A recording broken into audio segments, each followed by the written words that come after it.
ఆయన పెట్టి వేశారు. పాపం వాళ్ళని కోపడకు, నేనే కొంచెం సుకుమారంగా ఉంటే పోయేది. చెల్లెలు రండి. ఏమోనమ్మా, ఇవాళ మీరు కొత్త కొత్తగా ఉన్నారు. మరి ఇంకా నేను పాత శస్త్రేఖను అనుకుంటున్నారా? కాదు, ఇప్పుడు నేను శ్రీ లక్ష్మణ కుమారుని పట్టమహిషిని. అంటే మా వారు భావి రారాజులు, నేను భావి రారాణ్ణి. అలా అనరాదమ్మా, అరుగు. మీ అమ్మగారు రేవతీదేవి గారు వస్తున్నారు. అమ్మా, అమ్మో, అమ్మే.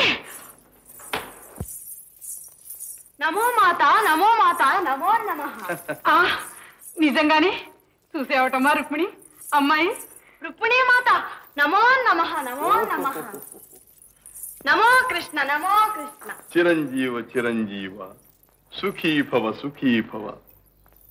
అప్పుడే మేం పరాయి వాళ్ళమైనామా చూసి ఇంత భక్తి చూపిస్తా